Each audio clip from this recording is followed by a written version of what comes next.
Hello everyone, welcome to Sakshi chem classes. आज हम बात करने वाले हैं ऑक्सो एसिड्स ऑफ सल्फर, जो कि आपके पास पी ब्लॉक का पार्ट होता है ग्रुप 16 का।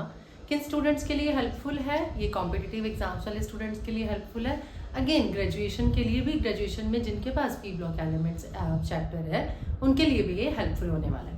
तो आज हम सिंपल से तरीके से देखेंगे हम इसके स्ट्रक्चर कैसे बना सकते हैं। So oxo acids of sulphur, oxygen होगा, हाइड्रोजन होगा और सल्फर होगा। तो जो आपके पास दो फॉर्म्स यहाँ पर बेसिकली बेसिक फॉर्म्स हैं, अस एसिड और इक एसिड, सल्फ्यूरस एसिड और सल्फ्यूरिक एसिड। जो अस एसिड वाली है वो लोअर ऑक्सीडेशन स्टेट में होगी और जो आपके पास इक एसिड वाली है वो आपके पास हायर ऑक्सीडेशन स्टेट में होगी। तो सबसे पहले हम देखेंगे अस एसिड से जो हमारे पास कंपाउंड्स बन रहे हैं, ऑक्सो एसिड्स बन रहे हैं, उस बाद इक एसिड से। तो जो इंपॉर्टेंट है वो यहाँ पर मैंने क्लिक किया है sulphurous acid, formula is H2SO3। तो सल्फर के साथ एक ऑक्सीजन होगा डबल बॉन्ड के साथ और एक OH होगा, ये तो हमारे पास होंगे ही। उसके बाद कितने हाइड्रोजन है? दो हाइड्रोजन मतलब दो ऑक्सीजन सिंगल बॉन्डेड होंगे। तो दो OH ग्रुप होंगे, जितने हाइड्रोजन से उतने हमारे पास OH ग्रुप होंगे। तो टू OH ये हो गए, सल्फर के साथ वन ऑक्सीजन का डबल बॉन्ड हो गया, that is your sulphurous acid. फिर आता है डायथायोनस एसिड। थायोनस यहाँ पर अगर बेसिकली हम बात करें, डाई मीन्स टू और थायो बेसिकली सल्फर सल्फर लिंकेज होती है हमारे पास।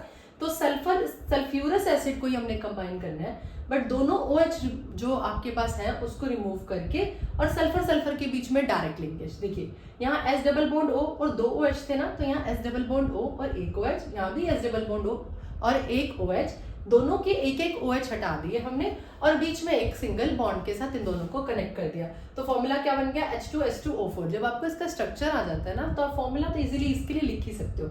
नेक्स्ट आता है हमारे पास सल्फ्यूरिक एसिड। सल्फ्यूरिक एसिड क्या होता है? H2SO4। कितने हाइड्रोजन है? 2। पता चल गया होगा कितने OH ग्रुप आएंगे? 2।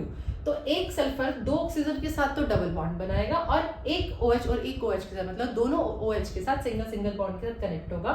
2 हाइड्रोजन मीन्स 2 OH ग्रुप और बाकी जो आपके पास बच गए वो ऑक्सीजन बच गए और वो सल्फर क्या करेगा? डबल बॉन्ड बनाएगा ऑक्सीजन के साथ। नेक्स्ट आ गया डायथायोनिक एसिड। देखो वो क्या था? Thionous acid. ये क्या? Thionic acid. वो किससे आ रहा था? सल्फ्यूरस से आ रहा था। ये किससे आ रहा है? सल्फ्यूरिक से आ रहा है। ठीक है, हमारे पास क्या बनेगा? आप देखो थायोनस एसिड में हमने सल्फर सल्फर की लिंकेज बनाई थी, सल्फ्यूरस एसिड में दोनों में से एक एक OH रिमूव कर देते हैं। यहाँ भी कुछ ऐसे ही होगा। सल्फ्यूरिक एसिड क्या था? S के साथ दो डबली बॉन्डेड ऑक्सीजन और दो OH ग्रुप। एक OH हटा दो, S के साथ दो डबली बॉन्डेड ऑक्सीजन तो आ रहे हैं, एक OH ग्रुप आ गया। यहाँ भी S के साथ दो डबली बॉन्डेड ऑक्सीजन आ रहे हैं, एक OH आ गया और सल्फर सल्फर के बीच में क्या आ गई? डायरेक्ट लिंकेज आ गई। तो फॉर्मूला बन गया H2S2O6। नेक्स्ट आता है थायोसल्फ्यूरिक एसिड, दैट इज H2S2O3। देखो थायोसल्फ्यूरिक, सल्फ्यूरिक है साथ में क्या? थायो वर्ड है। थायो वर्ड है तो मतलब सल्फर सल्फर की लिंकेज होगी। इसका मतलब यहाँ पर ऑक्सीजन को हटा के आपने क्या लगाना है? सल्फर लगाना है। तो आपने यहाँ क्या दिखा दिया? सल्फर सल्फर का डबल बॉन्ड और इधर से सल्फर और double bond oxygen. Sulphuric acid लेना है, बेसिक सल्फ्यूरिक एसिड, उसमें एक ऑक्सीजन हटा के आप क्या लगाओगे? सल्फर। तो वो डबली बॉन्डेड ऑक्सीजन भी हो सकता है, वो OH वाला ऑक्सीजन भी हो सकता है, वो रेजोनेंस शो कर देंगे। ठीक है, उसके बाद डायसल्फ्यूरिक एसिड और पायरोसल्फ्यूरिक एसिड।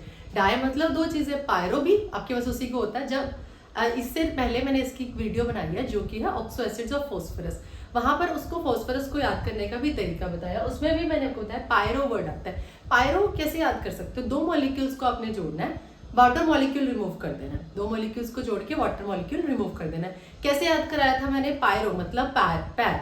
कितने पैर हैं? दो पैर। हमारे पास दो चीजें, दो मॉलिक्यूल्स कनेक्ट होंगे, but we have to eliminate water molecule. तो यहाँ पर क्या? Pyrosulphuric acid. तो सल्फ्यूरिक एसिड लेना है हमारे पास, ये रहा सल्फ्यूरिक एसिड।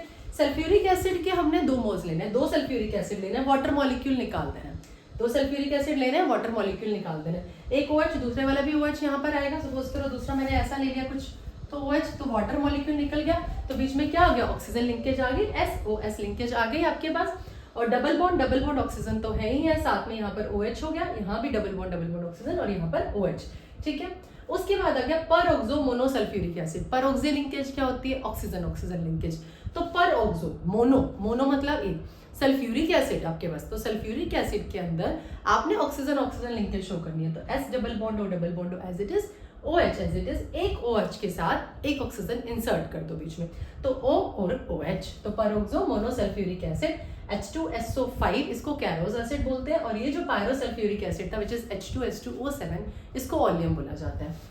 दूसरा जो नाम है इसका, लास्ट है हमारे पास परऑक्सो डाइसल्फ्यूरिक एसिड। क्या हो गया? परऑक्सो मतलब ऑक्सीजन ऑक्सीजन लिंकेज होगी, डाई मतलब दो, सल्फ्यूरिक एसिड, दो सल्फ्यूरिक एसिड को आपने जोड़ना है, साथ में ऑक्सीजन ऑक्सीजन लिंकेज आपने बनानी है, क्योंकि परऑक्सो फॉर्म आ गई आपके पास। फॉर्मूला बनेगा H2S2O8, मार्शल एसिड बोलते हैं। क्या करना है? जस्ट हाइड्रोजन हटा दो, दोनों OH ग्रुप है ना आपके पास जो ये कनेक्ट हो रहे हैं, वाटर रिमूव किया था ना, या हाइड्रोजन हाइड्रोजन रिमूव कर दो, तो S double bond O OH, साथ होना चाहिए था OH, H हटा दिया, वहां भी S double bond O OH, यहाँ भी क्या होना चाहिए था? O के साथ H हटा दिया, तो H हटा दिया, तो यहाँ पर परोक्सी लिंकेज आ गई आपके पास, ऑक्सीजन ऑक्सीजन लिंकेज। यहाँ भी परोक्सी लिंकेज थी, बट यहाँ पर मोनोसल्फ्यूरिक एसिड था, यहाँ पर क्या है? Disulphuric acid. सो मुझे उम्मीद है आपको ये ऑक्सो एसिड्स ऑफ सल्फर बहुत अच्छे से समझ आ गए होंगे, कैसे आप इसको याद कर सकते हो, आपको पता चल गया होगा। तो कोई भी डाउट हो आप मुझे इस वीडियो से रिलेटेड नीचे कमेंट बॉक्स में बता सकते हैं। Do not forget to like, subscribe and share my channel. Thank you so much for watching.